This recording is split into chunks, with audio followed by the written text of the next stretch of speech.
नमस्कार दोस्तों, मेरा नाम है शशिकांत पंडित और आप देख रहे हैं मूनस्टोन क्लासेस। तो इस पर्टिकुलर वीडियो में हम लोग सीबीएसई की क्लास 10th की सोशल साइंस के chapter number 3 that is history के chapter number 3 that is the making of global world को डिटेल में डिस्कस करेंगे। क्योंकि सिलेबस जो है वो रैशनलाइज हो चुका है, बहुत सारा इस चैप्टर से कंटेंट जो है वो रिमूव हो चुका है। तो जो रैशनलाइज सिलेबस है उसी के अकॉर्डिंग ये वीडियो होगा। जितना भी बोर्ड्स एग्जाम के लिए इम्पोर्टेंट रहेगा, हम लोग वो सारे टॉपिक्स इस वीडियो में डिस्कस करेंगे। बहुत ही छोटा सा चैप्टर है ये और बहुत ही इजी है समझने में। उम्मीद करता हूँ आपको समझ भी आएगा। तो अगर इस वीडियो को अंत तक ज़रूर देखिएगा पूरे डिटेल में समझने के लिए, और अगर अच्छा लगे, पसंद आए तो लाइक शेयर सब्सक्राइब ज़रूर कर दीजिएगा। चलिए हम लोग देख लेते हैं कि इस पर्टिकुलर वीडियो में हम लोग किन किन टॉपिक्स को कवर करेंगे the making of global world में। तो सबसे पहले हम लोग जो इसमें कवर करेंगे वो बेसिकली प्री मॉडर्न वर्ल्ड के बारे में ही डिस्कस करेंगे। ठीक है, बिफोर मॉडर्नाइजेशंस के में हम लोग डिस्कस करेंगे। ठीक है, जब मॉडर्न वर्ल्ड मेनली कब से इंडिया में शुरू हुआ था, तो लगभग 15-16 सेंचुरी के बाद से ही स्टार्ट हुआ था। ठीक है ना, तो उससे पहले हम लोग जो हुए हैं वही सब डिस्कस करेंगे, जिसमें पहला होगा silk route link the world के बारे में, फिर फूड ट्रेवल्स के बारे में, स्पेगेटी एंड पोटैटोस के बारे में, एंड थर्ड पार्ट जो है कॉन्क्वेस्ट, डिजीज एंड ट्रेड। बस इतना ही है रैशनलाइज सिलेबस में। इस चैप्टर से लगभग उम्मीद की जा सकती है 3 to 4 मार्क्स के इस चैप्टर से क्वेश्चंस आ सकते हैं। ठीक है, शॉर्ट क्वेश्चंस भी आ सकते हैं, लॉन्ग क्वेश्चंस भी आ सकते हैं। तो ज़्यादातर चांसेस है शॉर्ट क्वेश्चंस आने के, लेकिन आपको लॉन्ग क्वेश्चंस भी रेडी करने होंगे। साथ साथ में बताता चलूंगा, तो एंड तक ज़रूर देखिएगा। तो सबसे पहला जो हम लोग जान लेते हैं ग्लोबलाइजेशन। हमने इकोनॉमिक्स में पढ़ा ही है ग्लोबलाइजेशन, जिसको हिंदी में कहते हैं वैश्वीकरण, है ना। तो ग्लोबलाइजेशन एक लॉन्ग टर्म प्रोसेस है। ठीक है, वो एक नया फिनोमेना नहीं है। हम लोग सुनते आ रहे होंगे कि एक नया फिनोमेना है। हम लोग सुनते आ रहे होंगे कि एलपीजी रिफॉर्म्स 1991 में हुआ था, उसके बाद से ग्लोबलाइजेशन इंडिया में एटलीस्ट हुआ था। लेकिन ऐसा नहीं है। ग्लोबलाइजेशन जो वैश्वीकरण है वो बहुत लंबे समय लगता है ग्लोबलाइजेशन तक पहुंचने के लिए। ठीक है, और वो किस तरह से होता है ग्लोबलाइजेशन, हम लोग अचीव किस कैसे करते हैं, तो ट्रेड के थ्रू करते हैं, माइग्रेशंस के थ्रू होता है, मूवमेंट ऑफ कैपिटल होता है, फिर spread of the ideas, and साथ ही साथ में डिजीज। हाँ, डिजीज का भी बहुत इंपॉर्टेंट रोल है, वो भी हम लोग डिस्कस करेंगे। Have all contributed to the globalisation. ठीक है, हमारा जो मेन पर्सपेक्टिव होगा इस चैप्टर में, हम लोग को हिस्ट्री के तरफ व्यू से लिखना होगा आंसर, है ना। हमें इकोनॉमिक्स के पॉइंट ऑफ व्यू से नहीं लिखना होगा। तो ये बहुत इंपॉर्टेंट रखना है कि ट्रेड, माइग्रेशंस, फिर मूवमेंट ऑफ द कैपिटल। जैसे आपने पढ़ा होगा, जब भी कोई राजा महाराजा अपना हार जाता था या जीत जाता था, तो वो अपने कैपिटल्स को शिफ्ट करते रहते थे, है ना। हमने एंशिएंट हिस्ट्री में, मिडिएवल हिस्ट्री में ये सब पढ़ा हुआ है। फिर स्प्रेड ऑफ आइडियाज, ये सब, एंड डिजीजेस। आपने बहुत सारे डिजीजेस के बारे में पढ़ा होगा, प्लेग, स्मॉल पॉक्स, इन सब के बारे में भी हम लोग डिस्कस करेंगे। ठीक है, तो evidence of globalisation can be found as far as back 3000 BC. ठीक है, जब से ही हमारा इंडस वैली सिविलाइजेशन हम लोग जब से देख रहे हैं, तब से उसमें भी हम लोग ने पढ़ा होगा कि उस समय से भी ट्रेड होता था। जो और भी सिविलाइजेशंस हुआ करती थी, इजिप्शियन सिविलाइजेशंस, उनके साथ में मेसोपोटामिया सिविलाइजेशन, उनके साथ भी इंडस वैली के जो लोग थे वो ट्रेड करते थे, है ना। तो शुरू से ही ये ट्रेड का दौर चले आ रहा है, चाहे वो इंडिया का था, चाइनीज का था, मेसोपोटामिया, इजिप्शियंस, किसी के साथ ना किसी के साथ हम लोग ट्रेड करते आ रहे हैं। फिर आपने सुना होगा कौरीज, है ना। एक कौरी का नहीं है ये, ऐसे हम लोग डायलॉग सुनते आ रहे हैं। तो कौरीज बेसिकली वो शी सेल्स होते हैं, एक सी क्रिएचर होता है जिसके ऊपर एक शेल होता है। ठीक है, उसी का जो आउटर कवरिंग होता है उसको कौरी बोला जाता है। तो वो कौरी बेसिकली मालदीव्स में मिलता था। ठीक है, क्योंकि एक आइलैंड कंट्री है तो वहां पर ज्यादातर ये सब सी क्रिएचर्स थे, तो वहीं से ये कवरीज आते थे। वो यूज किया जाता था as a currency in China and East Africa for a millennium. बहुत सालों तक क्या होता था, उसको एक करेंसी की तरह यूज किया जाता था कौरी। ठीक है, इसीलिए आज भी हम लोग जो कभी ना कभी आप डायलॉग सुनते होंगे, कभी बड़े बुजुर्ग कहते हैं कौरी, तो उसी की बात की जा रही है। ठीक है, फिर the long distance of spread of disease carrying germs can be traced back in the 7th century. ठीक है, 7th सेंचुरी से ही long distance spread of diseases carrying germs, इनके बारे में भी हम लोग डिस्कस करेंगे। तो ये जस्ट एक आउटलुक है कि हम लोग क्या डिस्कस करेंगे। और by the 13th century globalization was an unmistakable link between different parts of the world. ठीक है, ग्लोबलाइजेशन वैश्वीकरण का मतलब ये है कि एक दूसरे से लिंक अप होना, ठीक है। तो आप इस फोटो में भी देख सकते हैं, ये जो फोटो है, image of a ship on A memorial stone, जो कि गोवा के म्यूजियम में है अभी भी। ये 10th सेंचुरी की है। इस फोटो में देख सकते हैं, आपको यहाँ पे बहुत सारे लोग, मर्चेंट्स वगैरह मिलेंगे, फिर ये शिप बना होगा, है ना। तो ट्रेड जो है, हम लोग बहुत सालों से ही ये होते आ रहा है, ठीक है। तो ग्लोबलाइजेशन कुल मिला के बात ये है कि कोई नया फेनोमेना नहीं है, ये बहुत सालों से चलते आ रहा है और ये आगे भी चलेगा, ठीक है। और ऐसा कोई कंट्री नहीं है जो खुद पे खुद इतना सफिशिएंट है कि वो खुद से रन कर सकता है। नॉर्थ कोरिया ऐसा समझता है कि मैं खुद से रन कर सकता हूँ, मुझे कोई किसी दूसरे की हेल्प नहीं चाहिए, लेकिन ऐसा नहीं है। ऐसा कोई कंट्री, ऐसा कोई ह्यूमन बीइंग नहीं होगा जो खुद से सब कुछ कर सकेगा, ठीक है। किसी ना किसी का नीड होगा ही। इसलिए ग्लोबलाइजेशन, अगर किसी भी कंट्री को बढ़ना है, आगे बढ़ना है, प्रॉस्पर करना है, तो ऑब्वियसली ग्लोबलाइजेशन का बहुत ज़रूरत है, ठीक है। लेकिन फेयर ग्लोबलाइजेशन होना बहुत ज़रूरी है। ये सब हम लोग ने इकोनॉमिक्स में डिस्कस कर चुके हैं। फेयर ग्लोबलाइजेशन, डब्ल्यूटीओ के रूल्स क्या होते हैं, वर्ल्ड ट्रेड ऑर्गेनाइजेशन, ये सब हम लोग डिस्कस कर चुके हैं। फिर जो सबसे मेन टॉपिक है हमारा इसमें है सिल्क रूट के बारे में, ठीक है। तो silk routes are a good example of vibrant pre modern trade and cultural link between distant parts of the world, है ना। तो सिल्क रूट आज के टाइम पे भी आप बहुत कुछ कुछ जगह पे आपको मिल जाएंगे। जैसे कि सिल्क रूट मेनली कहाँ से कहाँ होती थी, तो मेनली ये चाइना के ईस्टर्न प्रोविंसेस जो होती थी, शंघाई, बीजिंग, ये सब कनेक्ट करते हुए, ये जो सिंगजियांग प्रोविंस है चाइना का, चाइना जिसने ऑक्युपाई किया, बेसिकली तिब्बत का ही पार्ट है, ठीक है। और फिर ये सेंट्रल एशियन कंट्रीज, फिर इंडिया भी सिल्क रूट से लिंक था, ठीक है। तो चाइना का जो अभी भी पॉलिसी है, वो सिल्क रूट के बहाने वो क्या करता है, आपने सुना होगा बीआरआई प्रोजेक्ट के बारे में, सीपेक के बारे में, है ना। बॉर्डर रोड जो है, बीआरआई प्रोजेक्ट, ठीक है। One belt one road initiative, ये सब चाइना की पॉलिसी रही है। चाइना अब इसीलिए कर रहा है ताकि वो अपने एक्सपैंड कर सके, ठीक है, और वो दूसरे के रिसोर्सेस को यूटिलाइज कर सके। लेकिन इंडिया इसका विरोध करते आ रहा है, क्योंकि जो बीआरआई पॉलिसी है, सीपेक पॉलिसी है, वो जो पाकिस्तान ऑक्युपाइड कश्मीर वाला रीजन है, वहां से गुजरता है, ठीक है। तो ये जस्ट एक बेसिक मैं बता दे रहा हूँ। तो सिल्क रूट जो है, वो सिल्क रूट क्यों कहा जाता है, तो historians have identified several silk routes over land and by sea connecting vast regions of Asian, Europe and northern Africa. तो ये सिल्क रूट जो है, मैं जैसे बताया, ईस्टर्न एशिया से हम लोग कनेक्ट करते थे वाया सेंट्रल एशिया, फिर हम लोग वेस्टर्न एशिया, फिर इवन नॉर्थन अफ्रीका, यूरोप तक ये सिल्क रूट जाया करता था, ठीक है। और the name of silk routes point out the importance of west bound Chinese silk cargoes along this route, क्योंकि चाइना जो है बहुत आज के समय में वर्ल्ड का लार्जेस्ट प्रोड्यूसर और कंज्यूमर भी है सिल्क का, है ना। उसके बाद सेकंड नंबर पे इंडिया आता है। तो सिल्क बहुत ज्यादा होता था चाइना में शुरू से ही। तो सिल्क जो है, वो सिल्क के कार्गोज जो है, वो बहुत ज्यादा ट्रेड हुआ करता था, बहुत आज से बहुत सालों पहले, और आज के समय में भी ऐसा ही कुछ सीन है, ठीक है। तो इसीलिए इसे सिल्क रूट कहा गया है। फिर चाइनीज पॉटरी, तो सिर्फ सिल्क ही नहीं जाता था, Chinese pottery also travel the same root.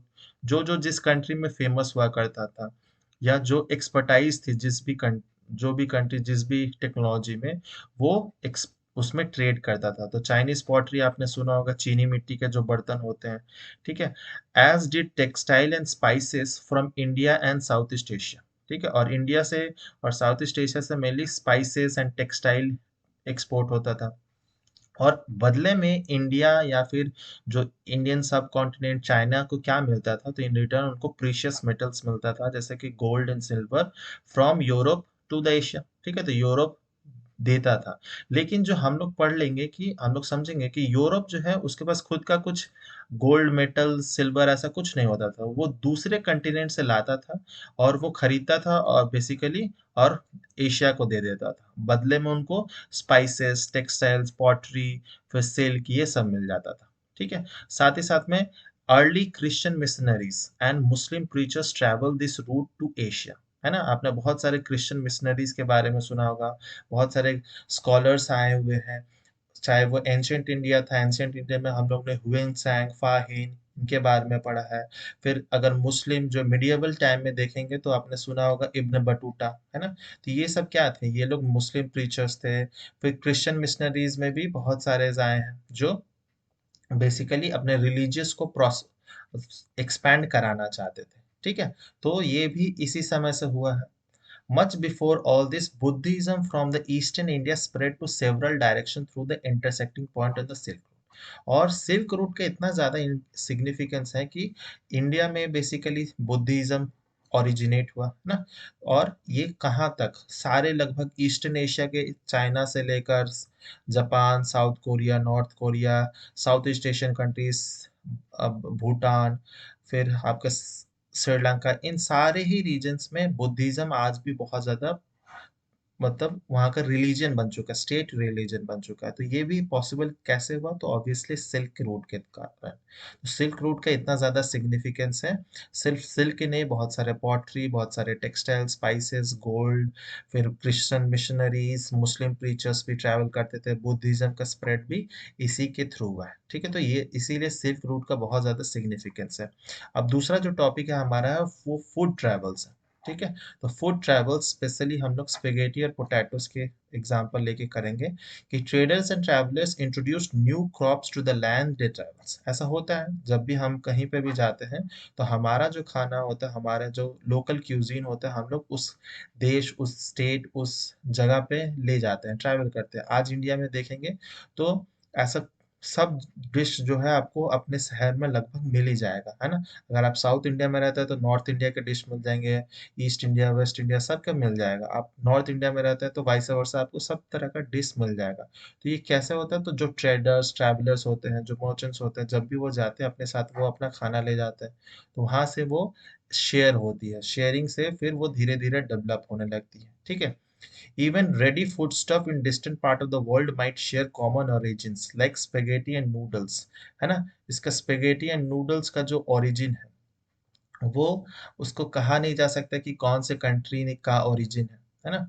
और perhaps the Arab travelers took pasta to 5th century Sicily, an island now in Italy। आपने इटालियन पास्ता के बारे में सुना है, तो वो कहा जाता है कि एक्चुअली ये अरब से आया हुआ है। अरब ट्रेडर्स ने इटली में इंट्रोड्यूस किया था। लेकिन ये सब बेसिकली एक टाइप ऑफ थ्योरीज है। अभी तक हमें कहीं कोई प्रूफ नहीं है कि हम बता सकते हैं कि हाँ अरब्स ने डिस्कवर किया है पास्ता, या इटली वालों ने किया है स्पेगेटी और नूडल्स जो है ना। तो वो किसने डिस्कवर किया है, तो एक्चुअल में कौन सा कहाँ कहाँ से हुआ है डिस्कवर्ड, वो नहीं बता सकते। जैसे इंडिया में बहुत फेवरेट स्नैक है वो है समोसा, लेकिन इंडिया में वो ओरिजिनेट नहीं हुआ है। कहा जाता है कि वो अरब से ही डेवलप हुआ, वहां से ही ओरिजिनेट हुआ है ना। तो फूड का बहुत इंपॉर्टेंट रोल रहा है ग्लोबलाइजेशन में। Similarly foods where also known in India and Japan, so the truth about their origins में नेवर बी नो। ठीक है, ऐसे बहुत सारे खाने हैं जो आपको हर देश में वो कॉमनली मिल जाते हैं। तो इसीलिए इसमें जस्ट गेसवर्क किया जाता है कि yet such guesswork suggests the possibility of long distance cultural contact even in the pre modern world। तो प्री मॉडर्न वर्ल्ड से में पहले भी, मॉडर्न वर्ल्ड से भी पहले वहां पर कल्चरल ट्रेड होता था। वाया किसके थ्रू, तो फूड के थ्रू। ठीक है, फिर many of our common foods जैसे कि potato, soya, groundnuts, maize, tomato, chilli, sweet potatoes and so on were not known to our ancestor until the 5th century ago। ठीक है, इंडिया में ये सब जो खाने हैं हम लोग को पता ही नहीं था 5th century में। ठीक है, फिर these foods were only introduced in Europe and Asia after Christopher Columbus accidentally discovered the vast continent that would later become to know as America। In fact, many of our common foods came from American original inhabitants। तो America में तो originally जो American inhabitants रहते थे, उनको basically Christopher Columbus जो था वो रेड इंडियंस है या अमेरिकन, बेसिकली रेड इंडियंस कहते थे। ठीक है, तो वहां से जो है बहुत से, क्योंकि बहुत वास्ट लैंड था, फर्टाइल लैंड था, तो वहां से बहुत सारा फूड जो है वहां से भी ओरिजिनेट हुआ। ठीक है, तो एक्चुअल में कौन सा फूड कहाँ से ओरिजिनेट हुआ वो हम नहीं बता सकते, लेकिन बायोलॉजी में हम लोग पढ़ते हैं। ये आप शायद अगर बायोलॉजी लेकर हायर क्लास में पढ़ेंगे तो उसमें आप पढ़ेंगे सेंटर ऑफ ओरिजिन। ठीक है, सेंटर ऑफ, बहुत सारे ऐसे सेंटर ऑफ ओरिजिन है, north America, Africa reason, Asia region. ठीक है, तो ऐसे बहुत सारे रीजन्स बनाए गए हैं जहाँ से फूड जो है, बेसिकली एग्रीकल्चरल फूड्स ओरिजिनेट कहाँ से हुए हैं वो बताते हैं। ठीक है, तो इसके जो ये सेंटर ऑफ ओरिजिन किसने दिया था, तो आईपी वेविलोव करके एक साइंटिस्ट थे, रशियन साइंटिस्ट थे, एन आई वाइविलॉव, उन्होंने दिया था और बताया था कि कुछ कुछ जो फूड्स हैं, एग्रीकल्चर फूड प्रोडक्ट्स हैं, उनका ओरिजिन कहाँ होता है। ठीक है, तो ये जो पार्ट है ये बेसिकली बायोलॉजी का पार्ट है, ये हिस्ट्री का पार्ट नहीं है। फिर भी मैं एक्स्ट्रा बता दे रहा हूँ कि एक्चुअल में अगर हायर क्लास में जाएंगे तो आप ये पढ़ेंगे, लेकिन हिस्ट्री में एक्चुअली जस्ट एक गेस वर्क हुआ है कि कौन सा फूड कहाँ हुआ है। ठीक है, तो ये इंपॉर्टेंट नहीं है फॉर योर एग्जाम, बस जनरल नॉलेज के लिए आप पढ़ सकते हैं। नेक्स्ट हम लोग पढ़ेंगे sometimes the new crops could make the difference between life and death. हाँ, इससे क्वेश्चंस बहुत आते हैं कि कैसे एक क्रॉप जो है लाइफ एंड डेथ का सवाल बन जाता है। ठीक है, तो Europe's poor began to eat better and live longer with the introduction of a humble potato. ठीक है, तो यूरोप का भी पहले बहुत, वो भी गरीब हुआ करता था, उसके पास भी बहुत ज़्यादा ऑप्शंस नहीं हुआ करता था। तो उनका जो लाइफ है वो स्टेबल कब से होने लगा, उनका हेल्दी लाइफस्टाइल कब से होने लगा, जब वहाँ पर पोटैटो की डिस्कवरी की जाती है। ठीक है, और पोटैटो का ओरिजिन जो बोला जाता है वो आयरलैंड कहा जाता है। ठीक है, तो आयरलैंड के जो पुअरेस्ट पीजेंट्स थे became so dependent on potatoes that when disease destroyed the potato crop in mid 1840s, hundred of thousands died of starvation। तो वो इतना ज़्यादा डिपेंडेंट हो गए थे पोटैटो पे, जो आयरलैंड के जो पुअरेस्ट पेजेंट्स हुआ करते थे, इतना ज़्यादा डिपेंडेंट हो गए थे कि आलू ही वो मैक्सिमम टाइम खाते थे। और जब डिजीज के कारण क्रॉप फेलियर हो चुका था, तब बहुत सारे लोग स्टारवेशन से, भूखमरी से मर चुके थे। और आयरलैंड जो है, इसको आयरिश फेमाइन भी कहा जाता है, बहुत फेमस है आयरिश फेमाइन। तो आयरलैंड उस समय कितना पुअर हुआ करता था, लेकिन आज प्रेजेंट कंडीशन में देखा जाए तो आयरलैंड जो सबसे one of the richest country on earth है। ठीक है, वहाँ के जीडीपी पर कैपिटा इनकम जो है बहुत ज़्यादा है। तो इसीलिए ये क्वेश्चंस बनाए जाते हैं कि किस तरह से न्यू क्रॉप जो है वो डिफरेंस ला सकते हैं लाइफ एंड डेथ का।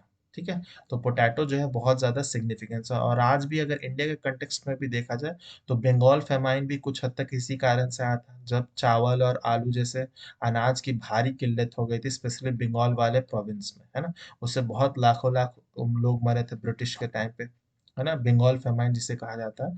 आप उसके बारे में भी डिटेल में पढ़ सकते हैं। ठीक है, तो उसके बाद हम लोग नेक्स्ट मूव करेंगे, वो है कॉन्क्वेस्ट एंड ट्रेड। इस वीडियो का थर्ड एंड लास्ट पार्ट जो है वो कॉन्क्वेस्ट, डिजीज एंड ट्रेड, किस तरह से कॉन्क्वेस्ट होता है, डिजीज का और ट्रेड का क्या इंपॉर्टेंट रोल है। ठीक है, the pre-modern world shrank greatly in the 16th century after the European sailor found a sea route to Asia and successfully crossed the Western Ocean to the America। तो आपको पता होगा Vasco da Gama जो है वो गलती से खोज को करते करते उनको बहुत टाइम लग गया था, वो उनको इंडिया की खोज करते हुए। तो जैसे जैसे वो खोज करते गए और भी बहुत सारे सेलर्स थे वो भी खोज करने लगे, तो वहीं से एक क्रिस्टोफर कोलंबस भी थे जो वो चले गए भूले भटके अमेरिका, और उनको लगा कि उन्होंने इंडिया का खोज कर लिया, एक बहुत अच्छे लैंड का खोज कर लिया।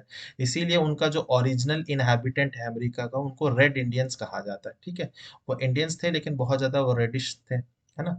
और हम लोग जो है वो व्हीटिश कलर के हैं, थोड़े ब्राउनिश कलर में आ जाएंगे, जो नॉर्मल इंडियंस हुआ करते हैं।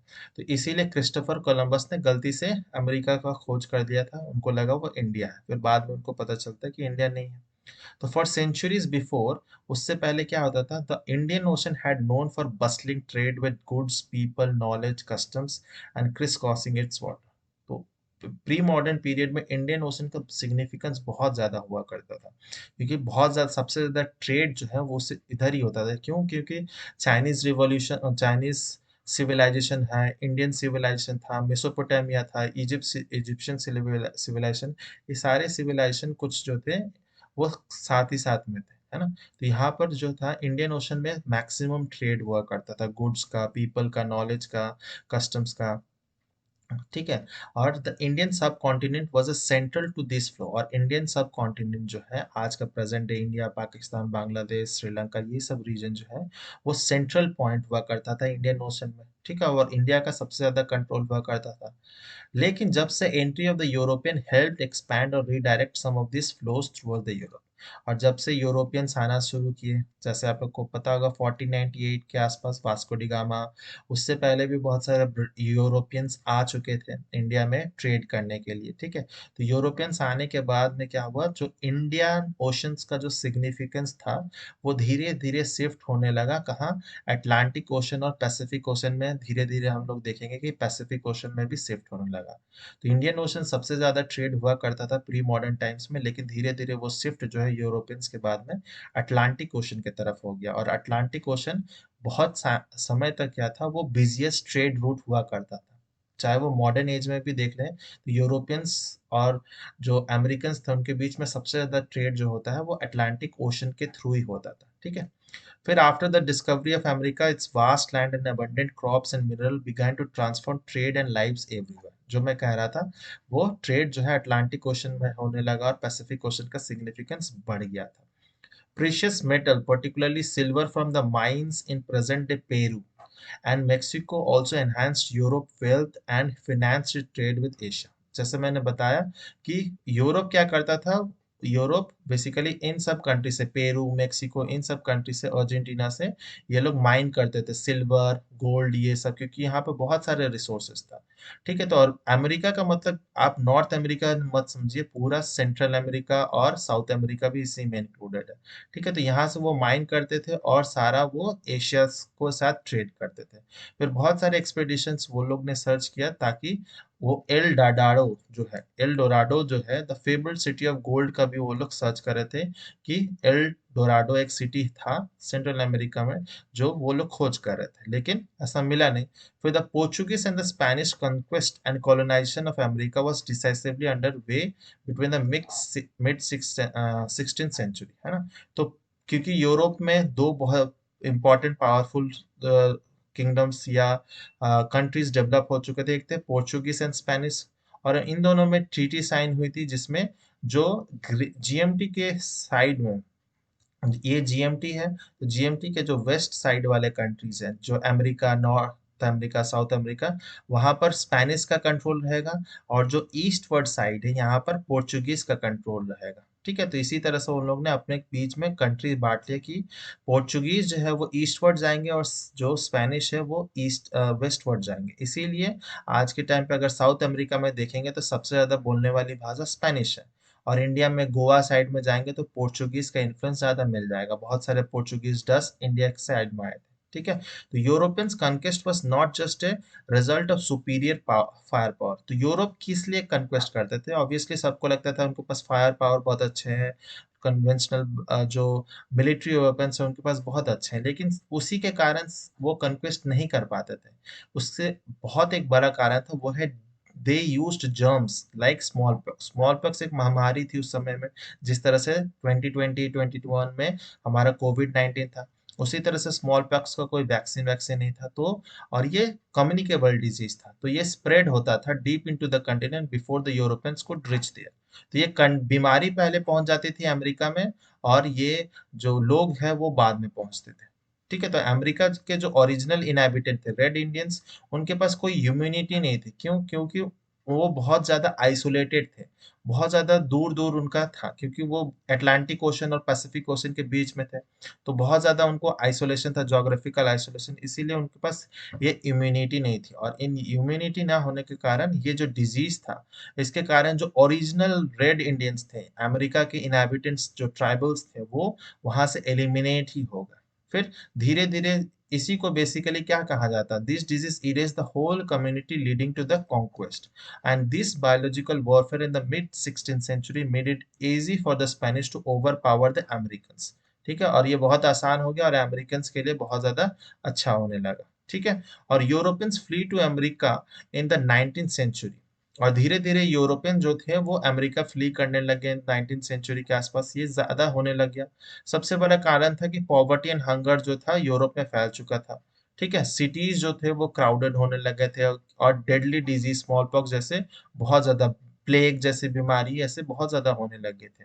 फिर जो रिलीजियस कन्फ्लिक्ट्स थे वह वो भी बहुत कॉमन हो गए थे। जो रिलीजियस डिसेंटर्स वैसे लोग थे जो रिलीजन को फॉलो नहीं करते थे, तो उनको रिलीजियस डिसेंटर कहा जाता था। तो उस समय यूरोप बहुत ऑर्थोडॉक्स हुआ करता था, तो वो बहुत ज़्यादा प्रोसिक्यूट भी करता था, पनिशमेंट देता था, इवन हैंग भी कर देता था यूरोप में। इसीलिए मैक्सिमम यूरोपियंस क्या हो गया, वो अमेरिका की तरफ शिफ्ट होने लग गए। इसीलिए जो आज के समय में अमेरिकन्स है वो बेसिकली यूरोपियंस ही हैं। ठीक है, जो ओरिजिनल इनहैबिटेंट्स थे अमेरिका के वो तो बहुत पहले ही मर चुके हैं। ठीक है, फिर therefore thousand fled Europe for America where plantations were worked by the slaves captured in Africa for growing cotton and sugar of the European market। साथ ही साथ में यूरोप क्या करता था, उनके पास पैसा आ गया था तो अफ्रीकन पीपल जो ब्लैक पीपल्स थे जनरली उनको वो कमजोर समझते थे ब्लैक पीपल को, तो इसीलिए वो एज अ स्लेव नौकर की तरह वो खरीद लेते थे और उनको एक बड़े बड़े शिप्स में जानवरों की तरह भर कर वो अमेरिका भेज दिया जाता था ताकि वहाँ पर प्लांटेशन फार्मिंग कर सके कॉटन और शुगर की। जैसे इंडिया में भी बहुत हुआ है कि इंडिया के जो फार्मर्स थे उनको भी प्लांटेशन फार्मिंग के कारण श्रीलंका आसाम वगैरह भेज दिया जाता था। ठीक है, तो यूरोप में धीरे धीरे इनका पॉपुलेशन भी राइज होने लगा, इसीलिए आज के समय में अमेरिका में आपको ब्लैक पीपल भी मिलेंगे और व्हाइट पीपल भी मिलेंगे। ठीक है, फिर until well into 18th century China and India were among the world's richest country, है ना, चाइना और इंडिया बहुत रिचेस्ट कंट्री हुआ करते थे। लेकिन धीरे और वो एशिया ट्रेड में सबसे महारथी थे। लेकिन 15th सेंचुरी आते आते क्या हुआ, चाइना ने अपना जो ट्रेड है वो बहुत ज्यादा रेस्ट्रिक्ट कर लिया, इंटरनल उनका कारण इंटरनल प्रॉब्लम था एंड वो अपने आइसोलेशन में होने लगा। और चाइना जब रेस्ट्रिक्ट कर लिया अपना ट्रेड तो क्या हो गया, उसके बाद एशिया का जो डोमिनेंस है और स्पेशली इंडिया का डोमिनेंस धीरे धीरे कम हो गया, क्योंकि इंडिया जो था वो यूरोपियंस के कंट्रोल में था। तो चाइना और यूरोपियंस के कारण हमारा भी डोमिनेंस कम हो गया और एशिया का भी डोमिनेंस कम हो गया। तो चाइना's reduced role and rising importance of the American gradually moved the center of world trade westward। और धीरे धीरे जो ट्रेड ज्यादातर इंडिया और चाइना में हुआ करता था वो शिफ्ट हो गया वेस्टवर्ड, अमेरिकन और यूरोप इसमें मास्टर बन गए और now Europe have emerged at the centre of the world trade. ठीक है, तो ऐसा आज के समय में भी यूरोप को बहुत ज्यादा बोलबाला है सब जगह में। तो उम्मीद करता हूँ आपको इससे समझ आ गया होगा, ये चैप्टर में बस इतना ही था। बहुत ही इजी चैप्टर है और बहुत आसान है। तो उम्मीद करता हूँ आपको सब कुछ क्रिस्टल क्लियर समझ आ गया होगा। अगर अच्छा लगा वीडियो तो लाइक जरूर कीजिएगा, कमेंट करके बताइए कैसा लगा, शेयर एंड सब्सक्राइब जरूर कीजिएगा। मिलते हैं नेक्स्ट वीडियो में, टिल देन बाय बाय, जय हिंद।